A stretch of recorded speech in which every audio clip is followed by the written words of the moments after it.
대한법이 절대적인 하느님이 내려준 전지전능한 기준이고 이거는 성경 말씀보다 더 맞고 왜 모든 사건을 법으로 해결하려는 이 마음이 또 이 나라는 강해지기만 할까요?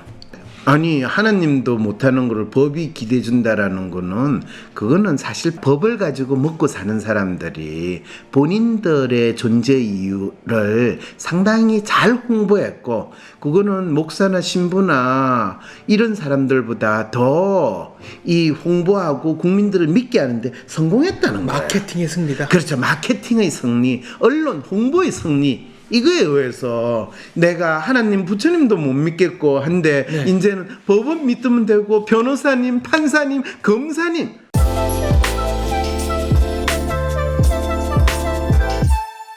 막힌 속 뻥 뚫어주고 궁금한 것 콕 집어서 알려주는 황상민의 심리상담소입니다. 네. 그런데 이 막힌 속 똥 뚫어주는데 막히지 않으신 분들은 구안화사가 왔다고 하는데 구안화사 우리 장 박사도 한번 겪어보지 않았어요? 네, 저는 이쪽이 마비가 됐었죠. 그렇죠. 네. 그때 장 박사는 조국 때문이 아니었고 국민 때문이었나요? 아니 저는 뭔가 그때 이제 개인적으로 답답한 일도 있었지만 좀 그렇죠. 과로의 결과에 과로의 결과로 너무 열심히 일을 하다 보니까 근데 무엇이 장 박사로 하여금 과로하게 만들었을까요? 제 욕망 아니었을까요? 그렇죠. 본인이 남들에게 인정받고 그렇죠. 남들에게 인정받고 싶어서. 그런데 그때 나는 조국 때문에 구안화사 갔다 아니면 국민 때문이었다 아니면 내 사랑하는 자식 때문이었다 마누라 때문이었다라고 이야기했어요? 그렇게 얘기 안 했죠. 안 했죠. 네, 그때는 뭐 조국이 없었고 일단 아니 본인의 조국은 항상 있었어요. 저 조시성을 가진 사람 이야기가 아니라 아무튼 저는 뭐 그냥 제 과로였다라고 생각을 했습니다. 그렇죠. 그런데 희한하게도 어떤 분 1618명이 1618명이 조국 때문에 구안화사가 왔다. 집단 소송을 했다고 하는데요. 이게 박사님, 말이 돼요? 네, 잘 되면 내 탓, 못 되면 조상 탓이라는 속담이 생각나게 하는 기사를 봤습니다. 소송을 낸 사람들은 기생충 교수로 유명한 서민, 단국대 교수를 포함한 1618명의 국민들로 그들이 조국 전 장관 때문에 극심한 스트레스를 전 받은 장관 때문에 우울증, 불면증, 울화병, 자살충동, 대인기피, 분노 조절 장애, 구안화사, 탈모 등을 겪었다는 주장입니다. 근데 지금 기생충 교수인 서민 교수가 갑자기 왜 정신과 의사로 변신한 것도 아니고 심리학자로 변신한 것도 아닌데 그거를 조국 전 장관 탓으로 하면서 본인의 우울증과 불면증, 울화병, 자살충동, 대인기피, 분노, 조절장애, 구안화사, 탈모 이런 핑계를 대면서 소송을 했다는 거 아니에요. 네. 요즘에 기생충도 새로운 지능이 생긴 이런 경우인가요, 이게? 그건 모르겠습니다. 기생충 영화를 다시 봐야 되겠네. 네. 구안화사, 탈모를 제외하고는 대부분 정신과에서 진단받을 만한 병명이라는 점이 눈에 띄는데요. 이런 다양한 증상이 생긴 원인은 필시 조국 전 장관의 거짓말과 불법 행위 때문에 받은 스트레스 때문이다. 그러니 피해 보상을 해달라는 주장입니다. 1인당 100만 원씩 1618명 총 16억 1800만 원. 소송을 시작한 국민의힘 소속 김소연 변호사에 따르면 국민의힘 소속 변호사가 또 소송을 시작을 했군요. 그럼 이건 정치적인 사건을 이 사법부를 활용해가지고 뒤통수 치는 아주 전형적인 사례네요. 조 전 장관이 사모펀드, 웅동학원, 자녀 입시 비리, 자녀 논문 표절 등과 관련해 여러 차례 거짓말함에 따라 받은 스트레스로 병까지 얻은 많은 국민의 요청에 따라 집단 소송을 추진하게 됐다고 하네요. 그러고 보면 조국 전 장관은 문재인 대통령보다 더 대한민국에 영향력을 있는 사람인 것 같아요. 그렇죠. 저렇게 많은 사람이 병까지 얻었다는 걸 보면요. 그렇죠. 그리고 본인이 얻은 병을 우리가 보통 나라님 탓을 하지 네. 일개 장관의 탓은 안 하잖아요. 그렇죠. 보통은 대통령에 대해서 다 그냥 몰빵을 그렇죠. 해버리죠. 지금 우리가 문재인 정권에서 다 무주택자들이 연거를 하고 내가 집을 장만한다고 하면서 다 문재인 대통령 탓을 하지 김현미 장관 탓을 하는 경우는 별로 없었던 것 같거든요. 그렇습니다. 그렇죠. 그런데 그거를 조국 장관 탓을 하고 국민들의 요청에 따라 집단 소송을 추진한다고 국민의힘 소속 김소연 변호사가 했다는 말은 국민의힘에서는 문재인 대통령은 사실 이 깃털이고 진정한 몸통은 몸통이 조국이다. 이렇게 생각을 했다는 거 아니에요. 대단하네요. 지금 어떻게 조국으로 인해 정신적 손해를 입었는지 최대한 입증하고 그 인과관계를 밝히는 노력을 해보겠다고 그랬대요. 근데 이게 법정에서 증거로 채택될 만큼 입증이 될까요? 물론 스트레스를 받은 것까지는 인정할 수 있습니다. 근데 우리나라 법정이 증거를 가지고 판결을 하는 게 아니고 판사의 양심이니까 네. 판사가 뭐 증거와 관계없이 주장하는 사람이 맞고 그래 안 그래도 나도 조국 이 꼴보기 싫어하고 있으니까 고맙다라고 해가지고 또 사법부의 준엄한 심판이 어떤가를 보여줄 수도 있는 거죠. 그런데요, 인과관계를 증명하는 것이 가능한 일인가요? 아무리 걸면 걸리고 우기면 이긴다라지만 사람들은 각자의 삶에서 받는 다양한 스트레스가 있을 텐데 그 원인이 모두 조국 전 장관 때문이라고 확신한다는 점이 흥미롭습니다. 그렇죠. 저도 흥미롭네요. 근데 이거는 정치적인 공세다. 네, 공세. 그렇죠. 그런데 뭐 어쨌든 근데 이거를 심리와 연결시켰다는 게 이제 흥미있는 지점이죠. 그렇죠. 정치적인 논쟁으로 뭐 국회에서 싸우고 찌지고 볶는 거는 늘 우리가 일상적으로 관찰하는데 이거를 사법부로 끌고 오고 또 사실은 이 소송을 그렇지만은 사실 이게 어디서 일단 기소를 해야 될 거 아니에요. 그렇죠. 그런데 이게 형사 사건인지 민사 사건인지 저거 판단이 안 되는데 민사 아닐까요? 민사예요. 그러면 모르겠습니다. 이건 민사 같은데요. 검찰이 개입할 필요가 없고 바로 사법부에서 판단을 하게 되네요. 그럼 그렇죠. 사법부의 입지와 정당성이 대통령보다 더 낫다라는 거를 확인할 수 있는 기회가 되니까 사법부 입장에서는 신났겠네요. 안 그래도 문재인 대통령이 대법원장을 감옥에 집어넣는 그런 일을 벌린 정권인데 이거를 가지고 이 조국 씨를 감옥에 집어넣는다든지 또는 최소한 조국 씨 너의 죄가 얼마나 큰지를 우리 사법부가 증명하겠다는 상당히 좋은 기회잖아요. 그렇죠. 그리고 고소를 한 분들 입장에서 보면은 조국에 대한 이런 문제를 제기함으로써 이 자체가 이제 이슈화가 되고 언론에 보도가 되고 그 자체로도 목적 달성이라고 생각할 수 있을 겁니다. 그러네요. 이 황심소에서도 이 사건을 다뤘다는 것만으로 이분들의 목적에 상당히 성과가 이미 있는 거네요. 그런데 갑자기 또 다른 사연이 조금 내용이 그런데 있네요. 더욱 재밌는 것은 앞서 박근혜 정부 때도 비슷한 일이 있었다는 점입니다. 그렇죠. 박근혜와 최순실의 국정농단으로 입은 정신적 피해를 보상하라는 집단 소송을 일부 국민들이 내서고.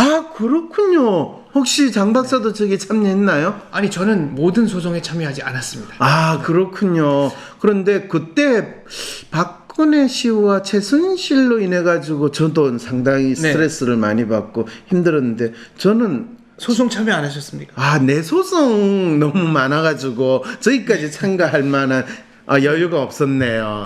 진짜. 자, 이렇게 보니 어떤 정권이 들어서든 모든 사건은 법으로 해결하려야 된다는 점에서 지도층이나 국민이나 변함없이 한마음인 듯합니다. 소송에 참여한 사람들이 주장하는 피해 사례들은 다음과 같아요. 이 말은 법으로서 대한민국이 해결하려고 한다라는 건 대한법이 절대적인 하느님이 내려준 전지전능한 기준이고 이거는 성경 말씀보다 더 맞고 또 그 법을 가지고 재판을 하는 판사 판사라는 사람들은 이 목사님 신부님보다 더 하나님 이상의 헌법이든 민법이든 형법이든 이거에 따라서 판단을 하는 분이다라는 이야기가 되는 거죠.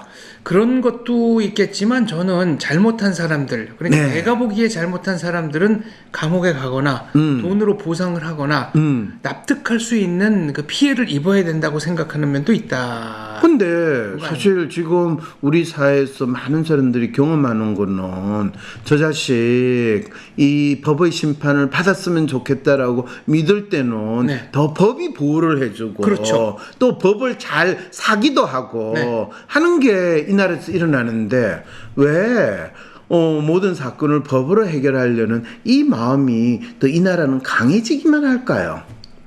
결국 기댈 데가 법밖에 없다는 생각을 하니까 그런 거 아니겠습니까? 기댈 데가 법밖에 없는 게 아니라 법이 너희들을 구원해 줄 것이다. 네. 하나님이 너희들을 구원해 줄 것이다 라고 하는 신을 믿는 것이 한동안 많은 국민들이 그걸 믿고 저 부자 되게 해주세요, 저 잘 살게 해주세요 하는 게 어느 정도 통했는데 그 하나님 약발이 이제 잘 안 통하는 상황이 되니까 정치와 종교와 문화가 위안은 줄지언정 구원은 주지 못한다는 생각을 하는 거겠죠. 그런데 뭐 못한다고 했으면 법에도 기대지를 안 했겠죠. 그래도 기댈 데가 하나라도 있어야 인간은 위안을 받을 수 있으니까요. 아니 하나님도 못하는 거를 법이 기대준다라는 거는 그거는 사실 법을 과도한 써는 사람들 기대인가요? 아니요. 그거는 과도한 기대가 아니라 법을 가지고 먹고 사는 사람들이 본인들의 존재 이유를 상당히 잘 홍보했고 그거는 목사나 신부나 이런 사람들보다 더 이 홍보하고 국민들을 믿게 하는데 성공했다는 거예요. 마케팅의 승리다. 그렇죠. 마케팅의 승리, 언론 홍보의 승리 이거에 의해서 내가 하나님 부처님도 못 믿겠고 한데 네. 이제는 법은 믿으면 되고 변호사님, 판사님, 검사님 그래서 조국을 구하자라고 할 때 윤석열 힘내세요 됐던 게 이 서초 대전이 벌어졌는데 결국 서초 대전의 결과는 누가 이겼다는 거예요. 알 수 없죠 아직. 왜냐하면 윤석열이라는 분이 대선 후보까지 갔으니까. 대선 후보까지 갔다는 거는 이미 성기를 잡았다는 거죠. 그렇죠. 조국은 지금 집안이 풍지박산이 된 상황이잖아요. 조국과 윤석열의 대결은 그렇죠. 이미 뭐 그거는- 윤석열의 완승으로 끝났죠. 그렇죠. 그렇다면 대한민국 사람들이 이미 그 법이라고 이야기하는 법을 활용하는 사람을 목사님, 신부님, 선임 이상의 어떤 권위와 그분들을 통해 가지고 본인의 삶의 아픔이 문제가 해결되기를 바라는 심리 상태로 넘어갔고 심지어는 기생충 교수뿐만 아니라 이 1618명 이 집단 소송을 내신 분들도 이 본인의 억울함, 본인의 온갖 지병 아까 말씀하신 많은 병들이 거의 만성 질병꼴이거든요. 그건 꼭 조국에 있든 없든 간에 그분들이 아픈 건 아플 수밖에 없는데 근데 시민성 질병이라고 주장하시는 거죠. 그렇죠. 시민성 질병이죠. 시민성 질병은 꼭 조국만 있는 게 아니라 지 네. 살아가는데 지를 힘들게 만드는 거 그게 기생충이 됐던 코로나19 바이러스가 됐던 아니면 홍역, 콜레라, 말레리아 균이 됐던 그게 모든 게 우리를 힘들게 네. 만들면 다 그게 조국 때문이야 라고 하는 놀라운 심리 상태에 빠져 있다라는 걸 알려주고 있는 거죠. 계속 읽어보겠습니다. 네. 자, 소송에 참여한 분들이 주장하시는 피해 사례입니다. 자랑스러운 대한민국의 얼굴에 먹칠을 함으로써 국격을 훼손했다. 그렇죠. 견디기 힘들 정도의 정신적 피로감과 좌절감에 하루하루가 힘들다. 그렇죠. 의전원, 특히 부산대 의전원 출신 의사에 대한 불신으로 병원에 갈 때 출신 대학을 확인하는 등 불필요한 불안감에 시달린다. 그렇죠. 재수까지 하면서 의대 보낸 부모로서 조국 장관의 딸이 아빠 찬스로 의전원에 진학해서 장학금을 받는 것을 보면서 자식에게 미안해서 밤잠을 설치다 끝내 우울증 약까지 먹게 됐다. 그렇죠. 법 지키며 열심히 살라고 가르친 내가 바보 엄마냐. 그렇죠. 그런데 법 지키며 열심히 살라는 엄마는 바보 엄마인 거는 맞잖아요. 네가 노예로 살아라 이야기한 건 맞잖아요. 네. 자, 참 신기하지 않나요, 박사님? 부모 찬스 없이 자기 힘으로 의대에 들어간 자식을 보며 뿌듯함을 느끼기보다 상대적 박탈감과 피해의식을 느끼기를 선택한 이유는 무엇일까요? 그거는 내 자식은 지 힘으로 의대에 못 들어갔으니까 그러니까 상대적 박탈감을 느끼는 거고, 피해의식은 나도 이 부모 찬스를 활용했어야 되는데 그 찬스를 조국이가 빼들어갔고 정경심이 빼들어갔다고 느끼니까 피해의식을 느끼는 거야. 나도 할 수 있었는데, 나도 그 로또 복권 살 수 있었는데, 나도 노통하고 문통하고 잘 지냈으면 나도 장관 한 자리 할 수 있었는데, 이런 이제 피해의식을 이분들이 보이는 거죠. 그래서 60년대 70년대까지 통용되던 속담으로 억울하면 출세해라. 그렇죠. 그런데 조국 전 장관에 비해 힘과 권력이 모자란 자신을 자책하며 약물로 자신을 학대하는 것으로 보이는데 말이죠. 그렇죠. 정확하게 지금 그러는데, 그렇다고 지가 쪽팔린다고 약으로 자기를 학대한다고 인정하는 건 더 쪽팔리는 일이 되잖아요. 그렇죠. 처음 기사를 봤을 땐 잘 되면 내 탓, 못 되면 조상 탓하는 내용인 줄 알았는데 우울증 약까지 먹게 되었다는 저 어머니의 사례를 살펴보니 잘 되면 내 탓, 못 돼도 내 탓 하며 자기 마음과 몸을 괴롭히는 건 아닌지 혼란스럽습니다. 정확하게 이 어머니는 로맨티스트의 마음이거나 리얼리스트의 마음이라서 본인에게 일어나는 삶의 어려움이 있으면 그 어려움을 견디기 위해서 자해 행위를 하는 거예요. 아까 말씀하신 자해는 그 다음에 이제 자학을 하고요. 네. 자책이나 자학이나 같은 말이고요. 네. 대개의 경우에 심리적인 건 자책에서 시작해요. 자책을 좀 더 적극적인 행동을 하는 것이 자해행위예요. 네. 카트칼로 가지고 자기 몸을 긁는다든지 담배불로 가지고 자기를 찢은다든지 하는, 이게 이제 자해행위거든요. 그 다음에 이제 자학을 해요.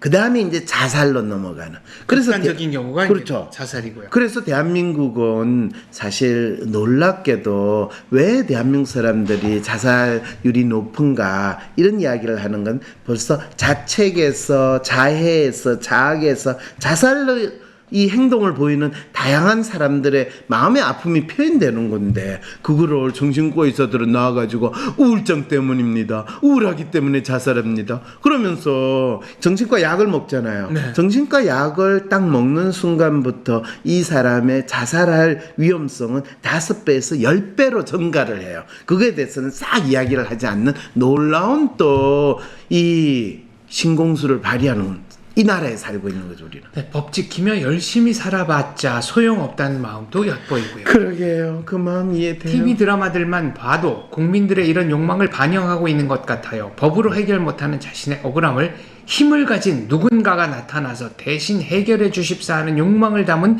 드라마들이 요즘 들어 유독 많다는 점을 생각해 보면 말이죠. 어떻게 생각하세요, 장 박사님? 되게 누군가하고 구원자가 나타나서 인생의 내 모든 문제들을 단칼에 해결해 주기를 바라는 거. 그렇죠. 네, 메시아적 사상. 그렇죠. 이런 건 다 있잖아요. 그게 그런데 이전에는 하나님, 부처님한테 사람들이 쏠렸던 게 1970년, 80년대, 그게 거의 90년대까지 있었어요. 네. 근데 90년대 이후부터 21세기 들어와서는 하나님도 믿을 수 없고 부처님도 믿을 수 없고 세상에 믿을 놈 없다라고 하는 그 상황에서 이제 등장한 게 법이라고 이야기를 했는데, 그 법이 박근혜 대통령이 법에 대해서 뭐라고 그러는지 알아요? 모릅니다. 법이라는 게 뭐예요? 라고 물어봤더니, 법의 날에 이분이 법은요 목욕탕에 가는 거하고 같아요. 모두를 벗게 만들어요. 이게 무슨 얘기인가요? 좋게 해석하면 모든 사람이 그 앞에서 진실해진다, 깨끗해진다, 이런 얘기인가요? 그렇죠. 그런데 있는 말 그대로 하면, 법 앞에 가면 이 판사, 검사 들을 권력을 행사하는 사람을 제하고는 쪽팔리게 된다라는 거를 모든 사람이 목욕탕에 간다. 근데 그걸 쪽팔리는 걸 느끼면 상당히 가리고 다니는데, 목욕탕에 가면 사람들이 가리고 다녀요? 아니면 번듯하게 해서 내 물건 어때요? 라고 하면서 내 몸 어때요? 이러면서 다녀요? 목욕탕에서는 다 같이 벗고 다니죠. 그렇죠. 다 같이 저 사람도 벗고 나도 벗었어요. 그렇죠. 그랬을 때 대한민국에서 법은 뭐든지 네 털면 안 나오는가 보자, 네 문지르면 때 하나 안 나오는가 보자. 털어서 먼지 안 나오는 사람 어디 있느냐. 그렇죠. 그것이 대한민국의 법의 기본 정신이라는 것을 박근혜 씨는 너무나 잘 알기 때문에 목욕탕 가는 것 같아요, 이렇게 이야기를 했다면 믿으시겠어요? 믿기 어렵네요. 네. 이건 마치 중학교 시절 배웠던 함무라비 법전 수준의 심판을 누군가 대신 짠 하고 구세주처럼 나타나 해결해 주길 원하는 마음 같아요. 눈에는 눈, 이에는 이 말이에요. 그러게요. 국민들의 이런 욕망이 더욱 커져서 법을 이용해 자기 마음대로 심판하는 권력자를 선택하는 결과를 낳는다면 앞으로 무슨 일이 일어날지 모르겠다는 생각도 드는데요. 사실 참 재밌는 게 대한민국에서요. 우리가 군사혁명으로 대통령이 됐다는 대통령 이후에 네. 보통 우리가 민선 대통령 뭐 그런 표현을 쓰죠. 그렇죠? 네, 87년 이후로 계속 그렇죠. 5년마다 직선을 했습니다. 그런데 재밌게도 군인으로서 집권했다고 하는 사람들이 법을 이용했던 권력을 행사할 때는 무력으로 저 인간들이 권력을 행사한다라고 주장을 했는데 민선으로 정치 지도자를 뽑았는데 그 인간들이 권력을 행사하는 것도 옛날에 군인 출신이 권력을 행사하는 것도 똑같이 지 패거리 챙기고 지거 챙기고 또 말로는 국민 이야기하지만은 꼭두각시 노릇을 하고 뭐 이런 상황이 똑같이 일어나니까 이 핑계를 댈 만한 게 있어야 되는 거거든요. 그렇죠. 왜 저 사람은 아니 군인 출신은 이 쓰는 게 총칼밖에 없으니까 저렇게 무식할 수 있다고 그러는데 그러면 저 민선으로 선거로 뽑힌 대통령은 뭐냐? 그러니까 기껏 할 수 있는 게 뭐 대학을 안 나와서 그렇다부터 시작해가 대학 다닐 때 공부 안 하고 운동만 하다가 그랬다.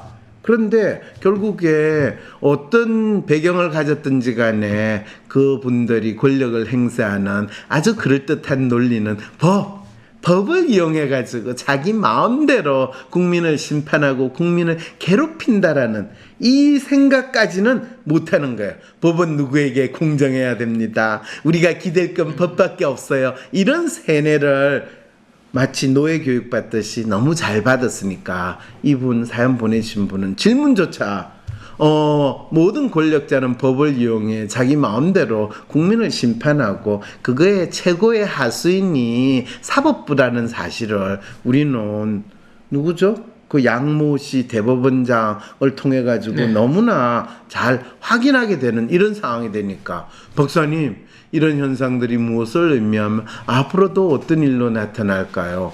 그리고 덧붙여 우리 국민들이 더 이상 자책, 남 탓으로 재그럼하지 않고 자신의 삶을 잘 살아갈 수 있도록 하려면 어떻게 해야 할까요? 라는 이런 놀라운 질문을 던지는 거 어떻게 해야 되죠? 히틀러도 선거로 집권했고 그럼요. 합법적으로 집권했고 그리고 법을 통해 가지고 권력을 행사했어요. 그리고 그거에 대한 반성으로 나온 책이 자유로부터의 도피. 그렇죠. 자유로부터 도피하지 않고 자유를 책임지고 행사하시면 됩니다. 그렇군요. 여러분이 자유가 뭔지 파악하시고 또 그거를 잘 행사하실 수 있기를 바랍니다. 그런데 법에 걸리는지 않는지 미리 잘 판단하세요. 네, 감사합니다. 공부하려고 책상에 앉으면 유난히 이어폰 속 음악이 더 귀에 들어오는 당신. 책 볼 때는 다 알 것 같은데 막상 시험을 보면 답이 눈에 안 들어온 당신. 공부를 하다 보면 특정 이슈에 꽂혀서 오늘의 진도를 다 못 나가는 당신. 공부할 거는 많고 의욕은 앞서지만 뜻대로 진도가 안 나가는 당신. 나는 역시 공부머리가 나쁘다며 자책을 하고 있지는 않은가요? 더 이상의 삽질은 이제 그만! 당신에게 맞는 공부법, 그리고 당신에게 가장 필요한 공부법은 따로 있습니다. 지금 당장 삽질을 멈추고 위즘센터 홈페이지에서 LSI 검사를 받아보세요. 무조건 열심히 하는 공부가 아니라 나의 목적에 맞는 가장 효율적인 공부법을 알려드립니다. 위즘센터의 LSI 공부법 검사. WPI를 배워서 상담가가 되고 싶어도 장소적인 제약 때문에 망설이셨던 분들 잘 들어보세요. 이제는 WPI 심리상담가가 되는 WPI 상담 코칭 전문가 전 과정을 온라인으로 수강하고 전문가 자격증도 받을 수 있답니다. 초급, 중급, 고급 3회 워크샵에선 쌍방향 소통이 되는 온라인 참여가 가능합니다. 인간의 성격부터 WPI 검사 해석까지 온라인으로 배우며 온라인상에서 토론과 황상민 박사님과 1대1로 질의응답도 가능하답니다. 대한민국 최고의 심리 상담가인 황상민 박사님의 실제 상담 사례를 공부하는 사례 분석 세미나도 온라인으로 참여 가능합니다.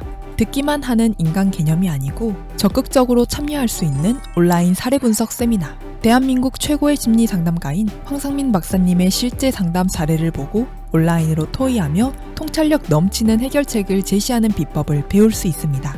심지어는 상담 실습도 온라인으로 할 수 있어요. 상담 준비 수업부터 슈퍼비전, 그리고 실제 상담까지 온라인으로 참여하고 화상통화로 내담자를 상담하며 전문성 있는 상담가로 성장할 수 있습니다. 워크샵, 사례 분석 세미나, 상담 실습, 어디서도 경험할 수 없는 체계적인 수련 과정을 이젠 전부 온라인으로 수강해보세요. 내 삶에서 상담가로서 새로운 변화를 만들고 싶으신 분, 제대로 된 상담을 배워서 자신의 능력을 키우고 싶으신 분, 온라인으로 가능한 WPI 상담 코칭 전문가 과정을 6월 19일 초급 과정 워크숍부터 시작해보세요. 내가 앉아있는 곳이 배움의 장소가 되는 진정한 워라밸이 실현됩니다. 위즈덤 센터